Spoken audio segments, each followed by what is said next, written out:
and welcome to the Village Community Rising Journey Series.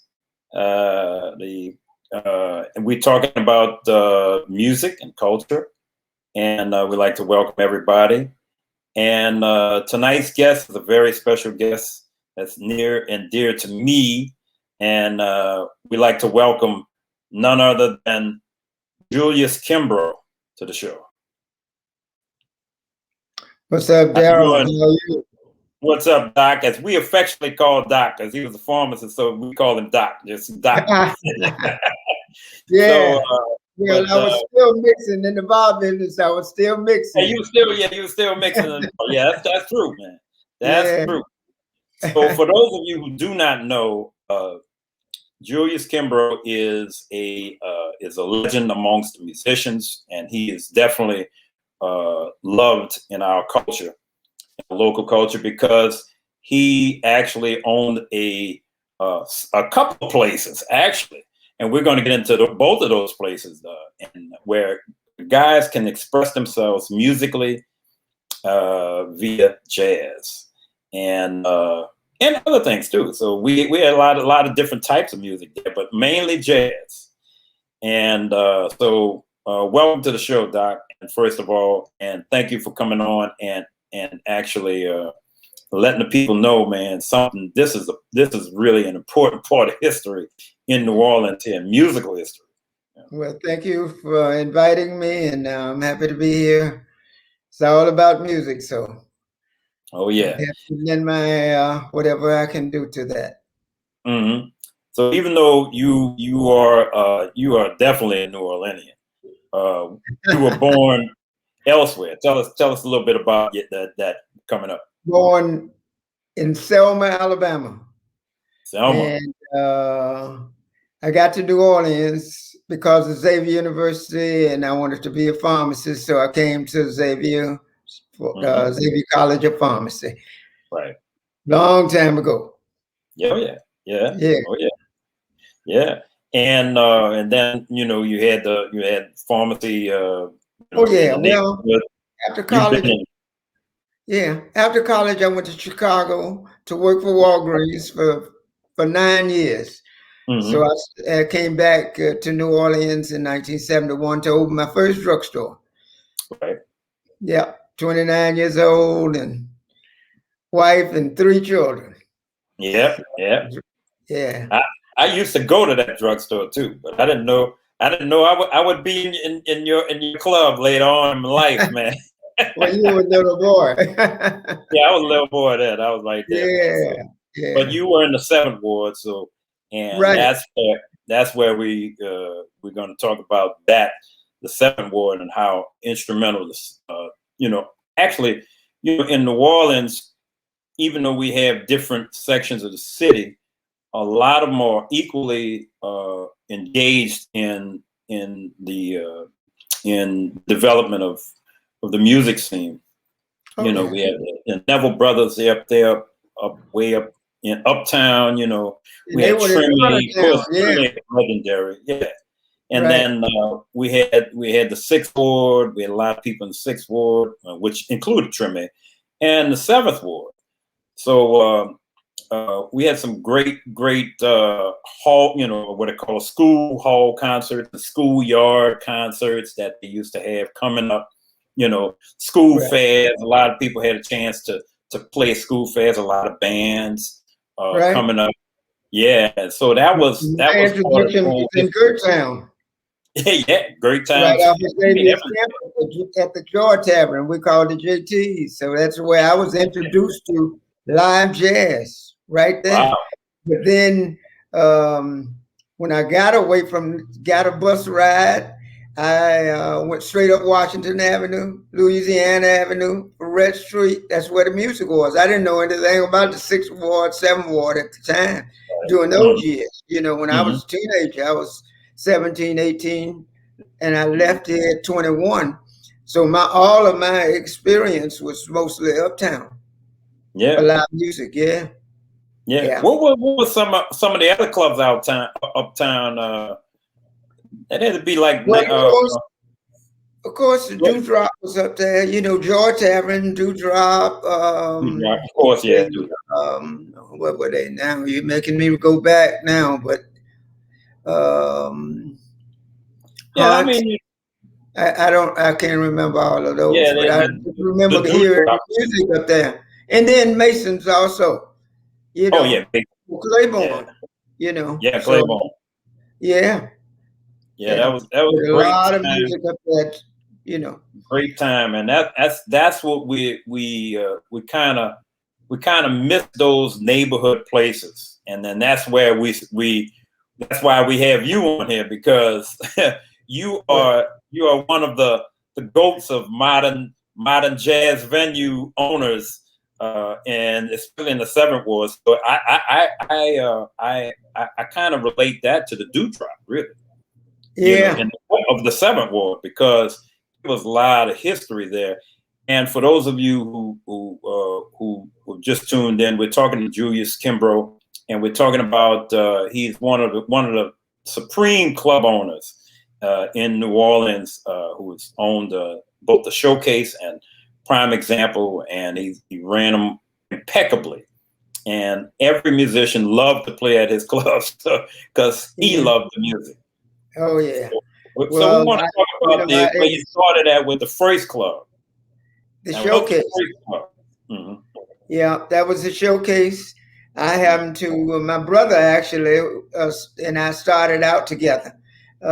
He used to hang out at the Showcase. It was an existing club, but not a music club, just a neighborhood club.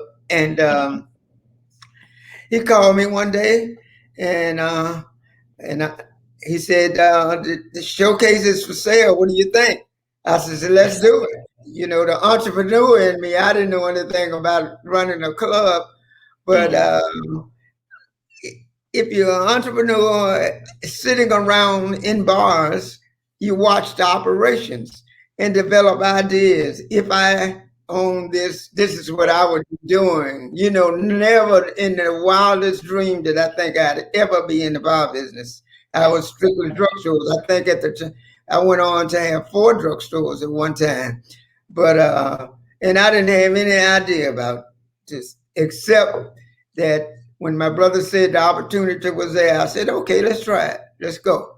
So we put together a few dollars with the help of my sister-in-law and bought the bar. That was in 1992. 92, yeah. Yeah. Yes. So we started out with and almost immediately started doing music only on Sunday. And I remember. Asking around. I didn't know musicians. I didn't know who to ask, and I asked friends, and they recommended Sharon Martin. So I called her, and I said, Sharon, do you have a gig? I told her, introduce myself, and we had never even seen each other. And I said, do you have a gig on Sundays? She said, no. I said, well, you got one now. You know, this was just leaning on friends telling me. And who showed up was a classmate of mine first. And it was his band, Walter Payton and the Snap Bean Band. Snap Bean Band. Yeah. And that lasted 5 years, every Sunday for 5 years. Yes. Was how I was introduced to live music and introduced music in the Seventh Ward. And I kept wondering why, if these musicians live in this neighborhood, why aren't they playing in this neighborhood? Why isn't music? Why we got to go someplace to listen to music, you know? And we started doing it right over in the corner in the bar, you know? So, but that's what I love. Equipment. Yeah. And worked out. And that's what I love, because it was truly there was truly a different kind of energy in your clubs.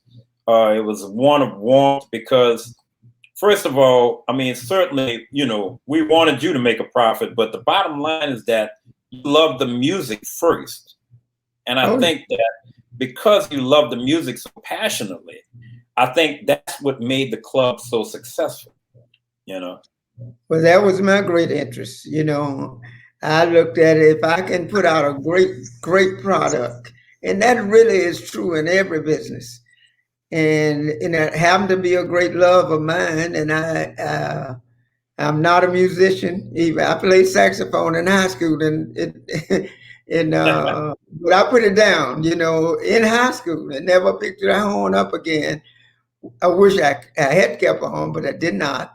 And then I got into this business, and just, oh man, lovely. And most wonderful thing about it, as a group of people, the musicians are just all so warm, because everybody in the business loves what they're doing. That is so wonderful to be around a group like that, and work with those people, Yeah. I remember the Snap Bean Band. Man, you really bringing back memories. That was a great convergence in time in terms of music. I'm sure everybody has their own convergence time where they really can go back and say, wow, that was really like the Do Drop In. And that's why I kind of keep mentioning Do Drop In as a marker for a club like this, because this is a very important club to a lot of I can say it for myself, a lot of our development, my development in particular. So I had a band. I was with Hurley Blanchard and Julius Evans. And I remember we came in there and as Cut Time. That's what it was, Cut Time. Okay. And, yeah, I still have one of the posters too. I still have one of the posters that we had. And it was just a great feeling playing at the club. And then that's when you started to expand, and then you started to have like different types of nights, and especially around like Jazz Fest. And talk a little bit about those Jazz Fest nights. Now that was really. Those were the times, man. Yeah, that was really. We started out with the one night, like I said, on Sunday, and then we added on a Saturday night. I never did music on Friday except during Jazz Fest, because I said I have to leave that night open to make some money. So on the days when we didn't make any money with the music, at least I could have a little money to pay everybody, because I could make up on Friday. That was always a big day. So, but Jazz Fest, as you speak about it, we used to do 3 shows during Jazz Fest. An early show, then one around 10, 11 o'clock at night. Then we start one around 2 in the morning. We call it breakfast show. And with the addition at the door, you get a breakfast. And we used to play until 5, 6 in the morning, live music, flying out of the door, Yeah. Sunrise. Night Freddie Hubbard showed up at the door. Yeah. Nicholas was on. Yeah. Yes. That was wonderful. Beautiful time. Yeah. Those, I mean, everybody played there, and a lot of the mainstream artists who were just playing downtown. Because what happens is that people only think of clubs being like located downtown. Somebody would ask me, "Hey man, where can I go to hear live music?" Well, you don't have to stay downtown. When I tell them the showcase, where's that, man? I say, I mean, it's a little off the beaten path, but really, nothing is far away in New Orleans. It's a cab ride away at that time, because we didn't have Lyft and Uber at the time, so people would have to take a taxi to your club, from downtown, and that would be the norm.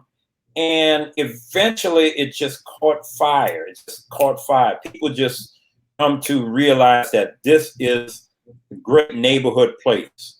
Because people tend not to like places that are touristy. That's right. They want something that's real and that has a pulse of the city and the pulse of the area. And I never wanted to be a tourist place. I call it a tourist joint, but I never wanted to be. even though you do need that, you need You need tourists. that. You want to Yeah. expose them to the city. You need the cash that they're going to bring because they're also going to eat while they're there. And but for the locals, and my logo said jazz, blues, and food. You know, great people. You know, great people, great fun. You know, so that was how we kind of conducted business. Yeah, having fun first. Having fun first. That was and that was so true. And you would say hey, no matter what you're drinking, you could be drinking water, but you would say, hey man, go get your whiskey, man. And everything for the whiskey. Go get your whiskey, man. Yeah, so that's not I could be drinking Heineken or something, man. Like, yeah, it's a very good atmosphere, you know. And the staff, maybe you might want to talk about the staff. The staff was really on point. I always think that establishments are a reflection of the ownership. Right. No matter who that is. If you are warm to your customers and treat your customers good, your staff is going to follow that lead, and you try to hire good people. And I you know, when I closed, my staff had been around. One young lady had been there 22 years. You know, one about 16 years. The very newest person had been there for about 5 years. You know, and I got those people because the people on the staff recommended, you know, somebody that they knew who would fit into what we were trying to do, you know. So that's cool. Yeah, that was a great staff. And I want to say that I mean, from the minute we got into the club, it was just I mean, you felt the vibe there. I can't express that enough, that the vibe means everything to musicians. Yeah, and there you go. There's the theme. That's not the crime. Yeah, that's not the crime. One of the staff members there, Kim, you know, she was there for many years, started out as a customer. Yeah. You know. I just saw him last week too. Did you? Yeah. And you know, I really want to say too that one of the great joys that I had was seeing young musicians coming up, and you guys mentored those younger guys, you know, as they came through. We had in the showcase, well, we know about Jesse McBride at the prime example, but Jesse was a kid back in the showcase days, so he wasn't around. Yeah, he wasn't around in Houston then, but way back we had students coming in from Loyola, Tulane, UNO, who sat in. That would be a line of them around the wall waiting, because the final set of the night, we would have youngsters come up, 1, 2 at a time, to join in with the band. So they got great exposure and experience, and there's nothing better. You can listen to all the lectures you want, but when you get on that stage and you're with the masters on stage, you know, you got to step up and you learn so much, you know. So I saw students over like a 4-year period, sometimes earlier than that. You know, I'm thinking way back when Nicholas started, you know, he was, you know, 12, 13 years old. Christian Scott, Irvin Mayfield, all were kids. I'm talking about. Yeah, they were in their teens. I remember one time I hired Irvin, and the oldest person in the band was 19 years old. You know, a quintet. So, but seeing that happen, Brian Richburg recently, I just looked at the other day, and he's finishing college now. And he started playing in the club when he was about 15 years old, you know. Now we talking about we after we go from the showcase, we had Katrina, right? Hurricane Katrina. So that's what closed the showcase. I operated the showcase until about it closed in 2005. But in 2000, the Prime Example became available. The owner of that bar just wanted out. You know, he was ready to go in. And because I didn't have a good feel for who might buy it or what kind of crowd they might bring, I stepped across the street and bought that, thinking that I was just protecting myself and not knowing really what I was going to do with it. And kind of for 4 or 5 years, I used it for special events. I rented it out a few times, but primarily it was on hold across the street. And then Katrina came. Yeah. So I had both the corners. They were right across the street from each other. And then Katrina came, and there was just nobody in town. When I got back to open up, I moved back. Katrina was 29th of August. I got back in town in October, and I started working on the bar in January. And I opened up 4 Jazz Fests of 2006. You know, so it was it work, you know. Yeah, and I think you, even though you were doing, and I digress back to, I know we're on a prime example now. I kind of digress to the showcase because I think even it was no competition with the night concerts at the Jazz Fest, because I think they were still doing night concerts as a part of the Jazz. Yeah. And still, you guys in the club business was still thriving with ancillary acts that's outside of the festival. You know what I'm saying? Yeah. We called it the Showcase Fest. Yeah, Showcase Fest. Yeah. Because we did every night, at least 2 shows every night doing jazz, you know. And during that period, we did a lot of work with WWOZ. They were a much smaller organization then, and they needed programming. So they would come over and tape our shows or do live broadcasts from there. So we got a lot of exposure that way. And that's how National Public Radio got a wind of us.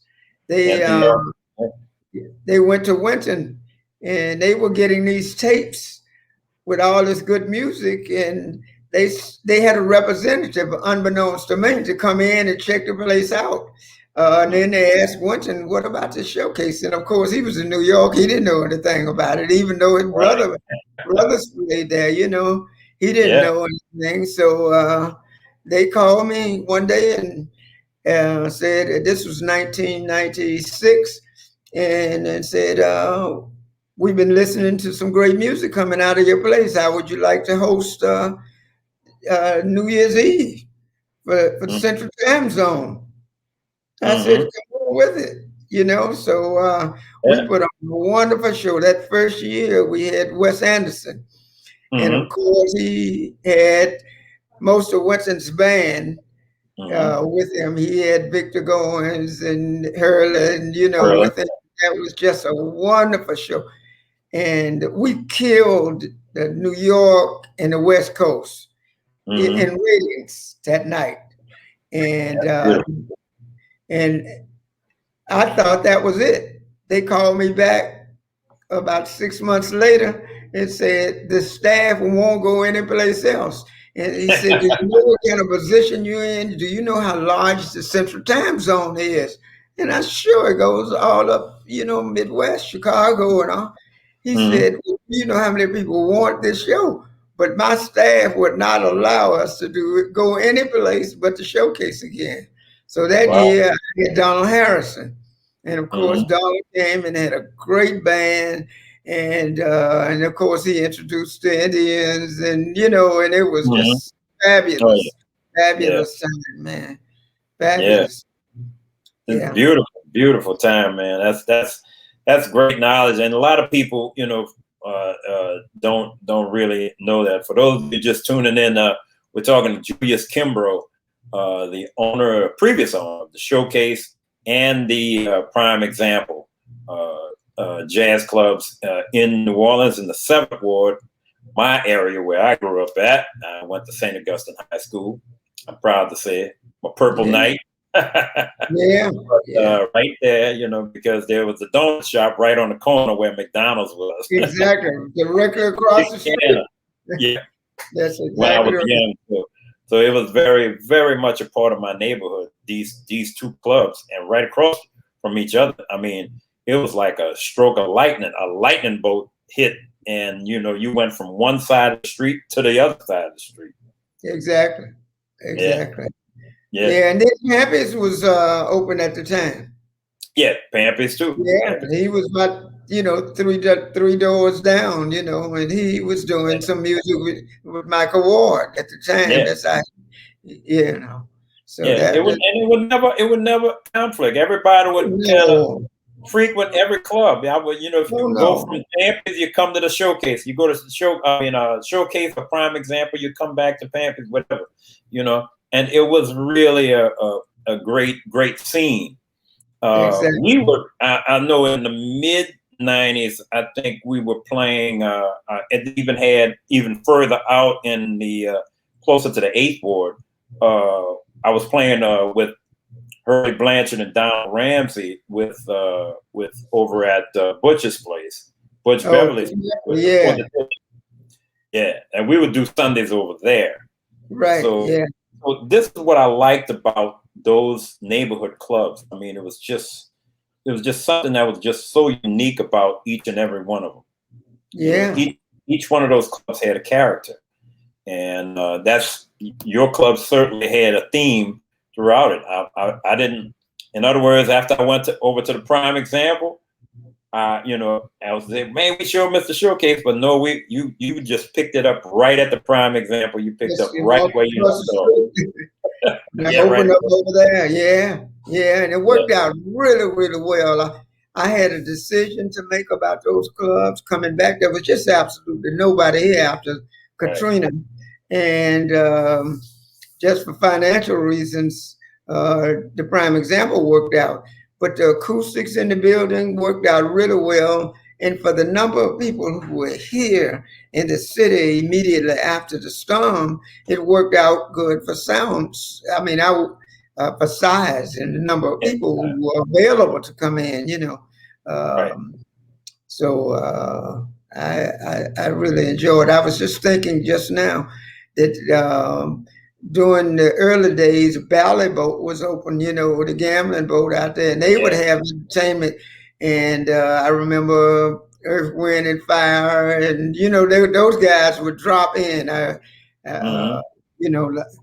I remember, I was telling you the Freddie Hubbard dropped in one night. We're hearing about the music. Well, where's anything happening? Well, the Showcase. Go to people always ask, what is happening? Where's where's that? That's the thing. And when we talk about the Prime Example, talk a little bit about the time we just flashed out a quote by Jesse McBride, who really had the next generation over at the Prime Example. And he was really getting a lot of the young guys together over there. And talk a little bit about Jesse and his tenure over there. Yeah, well, I met Jesse. Actually, I met him uptown. I had a club uptown also for a short run. It was called Example Supper Club. Yeah, up on Louisiana and Carondelet. A lot of people forgot all about that one. Yeah, so I had that for a couple of months.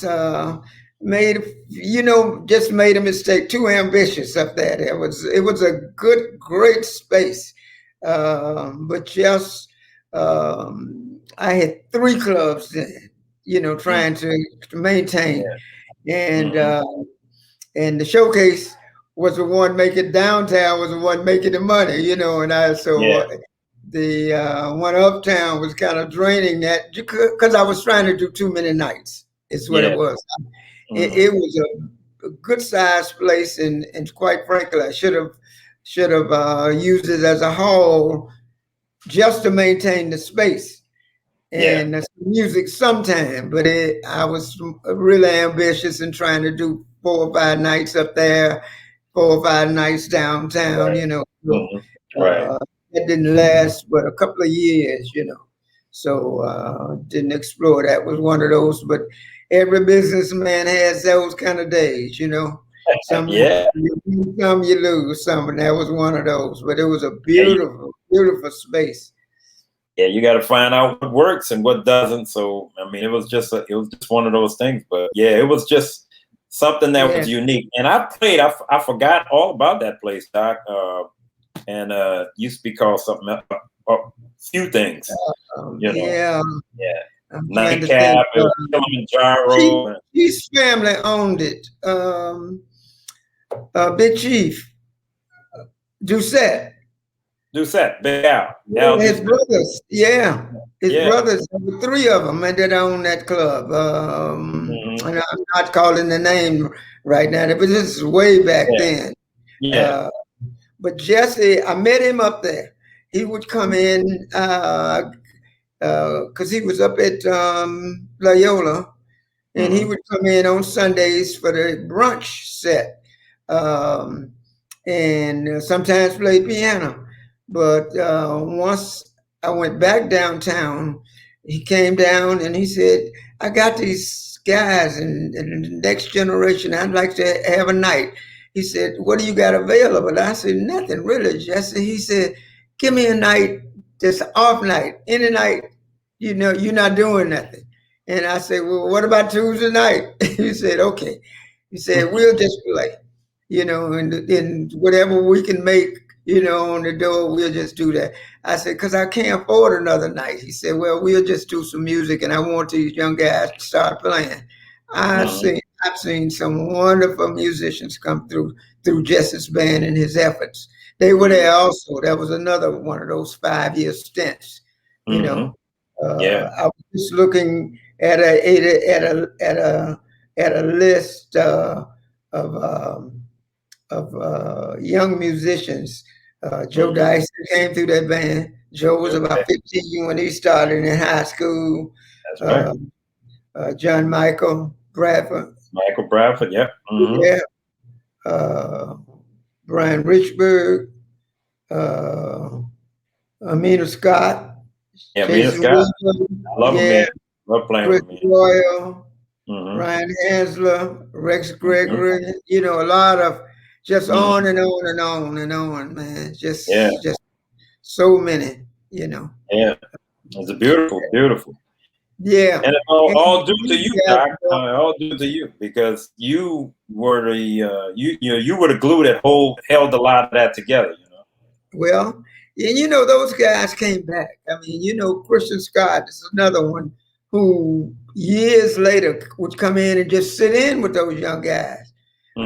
Nicholas used to come in and sit in with them. You came in and sat in with them. That was just a great learning experience for them. This is where if you practice, this is where you can be, Right. And that's rewarding for me. Yeah. I'm and sure that's how the older guys treated us. They helped us and they taught us, Ed Frank and people like that. And I always tell people that same story. You don't have that kind of camaraderie and kind of mentorship, except maybe from a few people like, Donald Harrison certainly is instrumental with actually mentoring guys and bringing cats along and showing cats, well, look, man, do this, don't do that, just check this out, and he's good with that. You know, Big Chief is really good with that, and that's how people used to be. I mean, I remember I tell people all the time. I was with we were just talking about Smokey Johnson before the show, and Fred Kemp. Man, they called me for a gig. I was scared to death. Yeah. And man, they believed in me more than I believed in myself, man. Exactly. So, man, you can do this, man. Come on, do this gig, man. It's like, man, and then I felt so they made me feel so welcome, man. I learned a lot of stuff from them on the bandstand. That on LaSalle Street? Yeah. Fred's Club. Place, right? Mm-hmm. Yeah. Mm-hmm.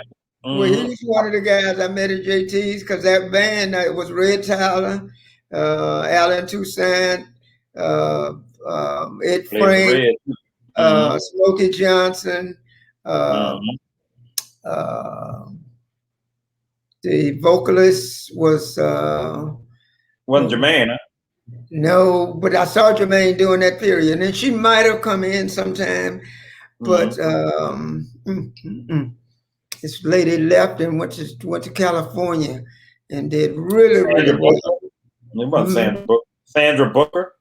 No. It wasn't Laverne, maybe. It wasn't Yeah. But, I mean, it was just so many people, man, that really was on the scene, that was instrumental with actually, you know, helping the scene grow, you know, and they would pass the information down to the next generation, you know. Yeah. I was thinking of all of the names that were not locals who were in town, who we brought in too. Dr. Lonnie Smith, you know. Oh yeah, Dr. Lonnie Smith. Yeah. Grant Green Jr.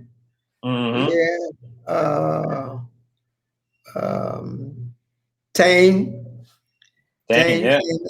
Yeah. That was a big show. He even got Hurlin out to come look at that. Hurlin was sitting in the audience with me, tapping his feet when Tane watched. Yeah, that was wonderful. Wonderful. Yeah. Somebody said on the side, getting him down. Del Field. Oh yeah. Del Field Marcellus is who put me in touch with him and got him down here, and that was a big night. Yeah. Somebody mentioned on the side Lady BJ. Oh Lord have mercy. Yes, goodness. Yeah. Lady BJ. How you doing, Diane? I see you out there listening. Thanks for listening, Diane. You're talking about Lady BJ. Yeah, she was wonderful. I saw her. She performed at that Prime Example one time, but I saw her many times over at what was the club on St. Claude, Rampart? St. Claude Rampart. You're not talking about I'm drawing a blank now. It's it could be not Paul's place, huh? Yeah. Sweet Lorraine? No, it was before Paul. This was where the Jazz Fest building is now. Jazz Fest office. Oh, over there by Lou and Charles. Lou and Charles. Lou and Charles. Yeah. So that was another great venue for music, you know. Yeah, I forgot about you know, and now we're talking about neighborhood clubs. Lou and Charles. Ellis was in there, you know, when I first came, Philip Manuel, all of those people. Yeah. That was a great club too. Also run by another great person who knows how to run clubs, and that's Charlie Barron. Charlie Barron. Exactly. Yeah. And he was in charge of the night concerts, along with him and Jackie Harris were producing the night concerts, if I'm not mistaken, for the Jazz Fest. The Jazz Fest, right? So he had a lot of connections with musicians, right? Yeah, really nice club there. Yeah. But yeah, that's another yet a neighborhood club that a lot of people don't really know about. You know what I'm saying? They forget about some. We as musicians know about it, but a lot of the rest of the young people don't know a lot of these places. You know, where a lot of these musicians performed at. So Right. I was just thinking of, Mark Whitfield. He used to come in and play at the club all the time, Yeah, Mark coming out of that room. Yeah. Talk, wait, Yeah, David T. Dorganowski. Yeah, it's a beautiful time. Yeah, beautiful time, man. And then let's not talk about we got to mention the best yakami upstairs too. Let's talk a little bit about that, the food part, which was probably separate from the club, but still in all very essential. Well, it was my operation, but I managed the kitchen. I didn't cook, but I ran my kitchen on its showcase. And I have never worked as hard as trying to manage your kitchen. The club, I could get that done. After a minute, I had that done. Once I booked my bands, and had right people performing their duties, it was okay. The kitchen was another thing. I mean, that's a constant purchasing and producing a high quality food. Lonnie Ventry was my chef. We were trying to do lunch, all of that. And then at the showcase, we got on Jermaine Gaines was the chef at the Prime Example. And she had a wonderful yakami, and I had people coming in, not for the music, they come in to eat. But I always thought that if people are going to come into your club and sit down for 2-3 hours, and because we didn't turn the crowd, never did at either one of the clubs, we would, if you came in and paid for the first show, you could stay for the second one. Of course, there were always enough people leaving that we could get more people for the second show. Right. But they wanted to eat. So it was always important for me to have a high quality food. Right. So that people could get some chicken, yakami, gumbo, That was the best yakami to me right there. I would come there late, even if I wasn't playing, and even if there was no music there, if it was an off night for musicians, I come there, where you at, Doc? What's going on? I come in to get my yakami. Yeah, and the bands, I always told them, this is part of it. So a lot of guys would come early and eat before they go on the gig. Some ate during the break, some ate afterwards and took it home, that kind of thing. But that was part of the pay package, not a substitute for it, but I always felt like I could do something else. Guys that worked hard, they needed a little something to make them feel good. That and a couple of drinks, Oh yeah. Well, if we drink it, we gotta eat. So, we gonna eat some of that fried fish and yakami, man. That's some good stuff, man, that they were doing there, man. So yeah. And the music was just on point, and we had, I remember you had Alexi, my man, Alexi Marty, great musician, great as of late, and before the pandemic, I should say. Ariana, I started having music from Cuba. Yeah. So at one point we were doing a Cuban night once a month.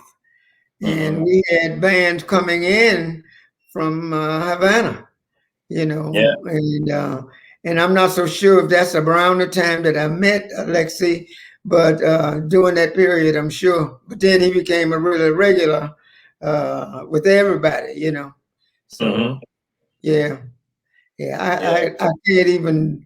I sat down yesterday and was just listing musicians off the top of my head that had played in the club, and and I got into the hundreds. I said, "Oh, there's no time to mention all of this." But no, it's hard to mention everybody. But we got all the cats, most of the cats in. But because you started a lot of cats, including me, out. You know what I'm saying? Well, I remember you were working for the state when I said, "Man, what are you doing still working a job? Whether you play, you can make a living just playing music, And I did. In 1997, I took the leap of faith and I walked on water. Walked on. That's it. If you believe in it. So you can always go back and do that. Yeah. I was like, man, and so you're thriving, Now I'm looking at Facebook and I see you coming to town recording and all of that every day. Can't get you back full time, but who knows? I may be back. I may be back. I'm like coming there every time. I'm missing it. Every time it's like homesick. But it's a I remember looking at Ed Anderson. Ed Anderson, he and his dad and I went to Xavier together. He's pharmacist also, and so we go back. I remember when Ed was born in Chicago, but I remember him, and he said, "Yeah, I'm coming." He said, "I'll be there. What date?" And we talk about date. I said, "Darrell gonna be with you?" He said, "Well, let me check and see." He said, "Darrell might be busy." I said, "Well, you check and see if Darrell's gonna be there." Yeah. Oh yeah, Ed was my guy. I miss him a lot. He's integral part, and he was the founding member of Blue Orleans. For those of you who don't know what we're talking about Edward Anderson, the trumpet player, the late trumpet player, Edward Anderson, who transitioned last year during the pandemic around June, and we made three CDs together, and it was it's a beautiful thing, beautiful thing to and a lot of people in that band, like Clarence Johnson. We had a whole diaspora of musicians come through the band. Aaron Fletcher, Herman LeBeau, Mark Dix, Donald Ramsey. You name it. Bill Summers. You can put some percussion. Bill Summers, exactly. Yeah.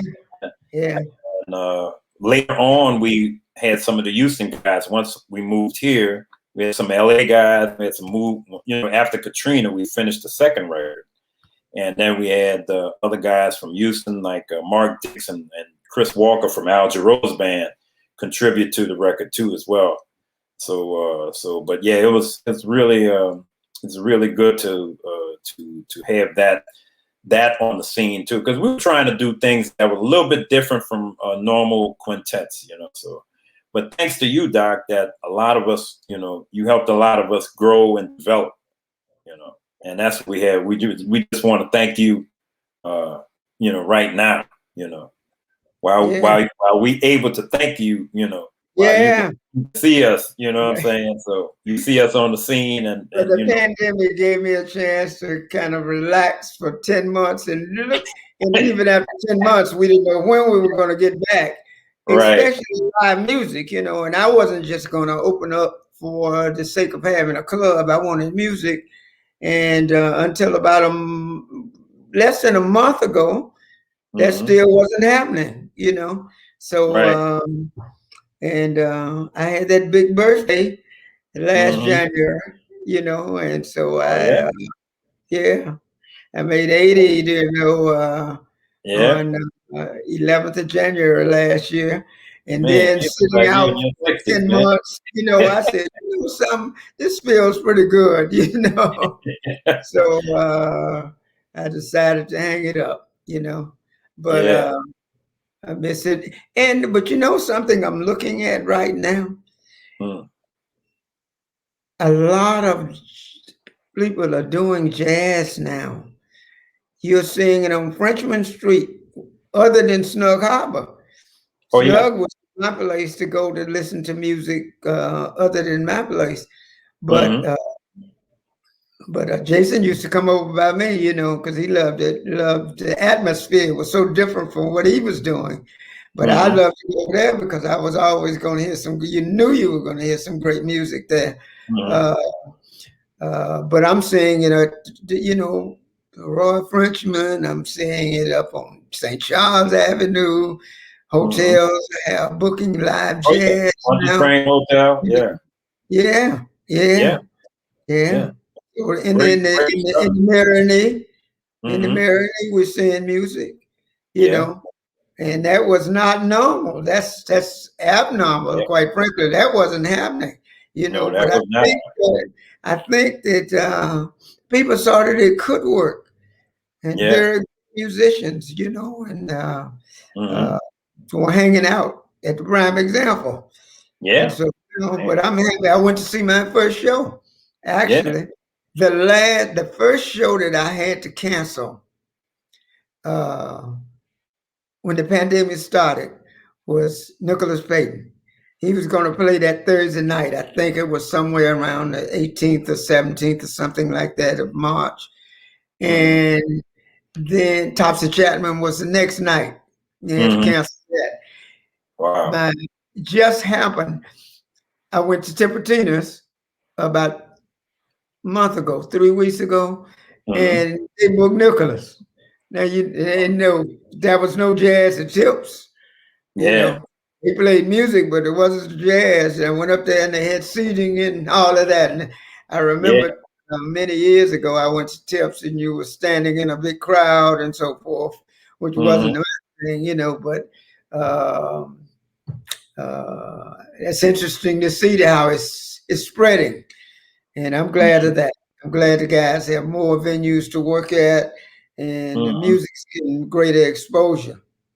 Yeah, I mean, the neighborhood club is seems to be the thing in New Orleans, and it works in New Orleans. These neighborhood clubs because they kind of grandfathered into certain things, and the zoning helps them. You know, the zoning. Zoning helps the way as New Orleans is zoned, I guess, is a plus in terms of having a neighborhood club. And I surely hope that doesn't change. You know, it's we have a lot of gentrification people that think they're in Nantucket now. They want peace and quiet. Absolutely. You know. New Orleans, you know. I had a neighbor who moved, you know, 4 doors away from the club, and then complain about cars parked in front of his house and all that. The club's been there for 50 years. You know, it was a club before I got it, you know, so, you know, and, you know, but that is the reality. And I understand you also have to clean up behind your customers, make sure your neighborhood and long as that's done, I think everything's that you got neighbors, but also they ought to, I think, realize that this is New Orleans, a part of our culture, and this was going on long before they bought. Amen. You know what I mean? So, definitely, Doc. Well, you definitely had dropped a lot of knowledge on us tonight, and we want to thank you for coming on the Village Community Rising conversation, the journey conversation series, and so we thank you, Doc, from the bottom of our heart on behalf of all the musicians who have grown up with you at your club. All right. Well, thank you so much. Thank you for having me, and thanks to all of the people who supported me. And you know something, I really wanted to make sure that one of the people who by name I need to talk about for a minute that helped me so much getting started, because when I first started, I'd have music band, I'd book a band, but they had to bring their own instruments, of course, their own sound systems and that kind of thing. Later, I got a piano, and I got the piano. Who put that bug in my ear was Ellis. One day he came by to drop Jason off, who was a teenager coming in to play drums. And I said, well, when are you going to come in and play? He said, when you get a piano. That was his answer to me. You know, so that's true. That's true. A lot of jazz clubs, and they know who they are if they're listening. A lot of jazz clubs, and that includes Houston too. You want to be a jazz club? Get a real piano. You know, get a acoustic piano, man. That, you know what I'm saying, a grand. You know, and I have to think, after Katrina, I lost my piano. Yeah. And the Jazz Fest gave me a piano. They had a piano in storage, and they called and asked me if I needed a piano. I said, wow. sure. And so I got that piano, you know. Yeah. Yeah. So What did you do with that piano now that you're gone? What happened to the piano? I sold it with the business. Oh, it went with the club. Okay. Yeah, well, yeah, and then, but then he didn't need it, and we got it up to a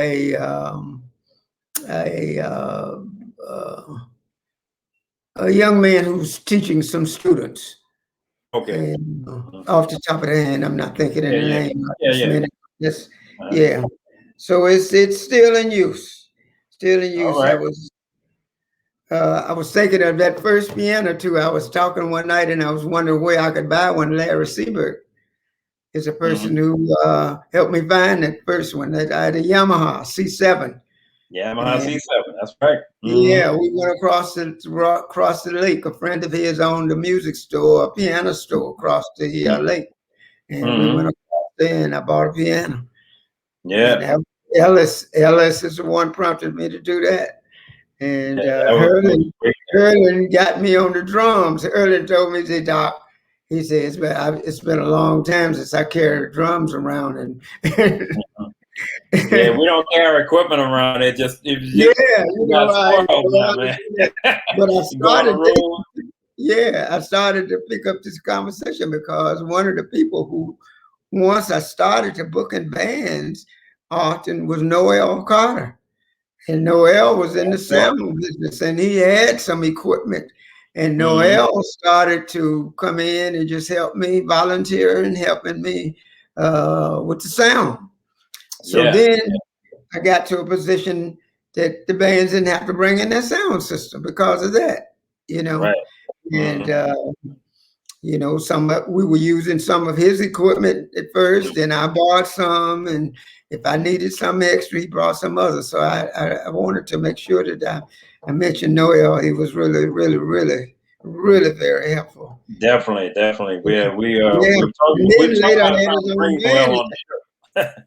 Yeah. You know, and Nita had his own band in, you know, on Wednesday night. So he and Arthur Mitchell, Percy Williams, you know. Yeah, Percy, that was a good band. I used to come over there, sit in with him sometimes too. They're playing right across the street now. They're in the neighborhood still. Yeah. They're playing at Ray's now. Ray's, I saw him over there. I saw Percy. Yeah, Ray's on the Avenue. For those of you listening, Ray's on the Avenue used to be Pampy's, right off of Broad and Brooksells, or what's that, Republic? Or Brooksells. That's right, Brooksells, right there. Yeah, right on the corner, right by the Prime Example Showcase, and then you have Ray's on the Avenue, which used to be the former Pampy's. Exactly. Yeah. So, But thank you, Doc. Thank you, man. All right. Thank you for your lifetime of dedication to the music and the culture of New Orleans, jazz in particular, and we salute you. Thank you so much. For those of you who are listening, thank you for tuning in, and have a good night. Thank you. All right. Thank you very much.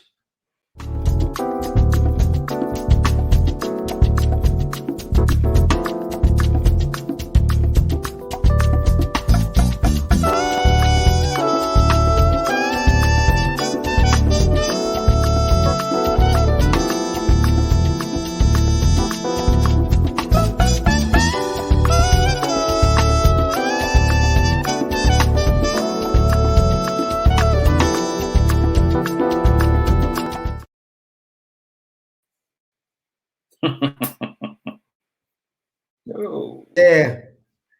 Good. That was good, huh?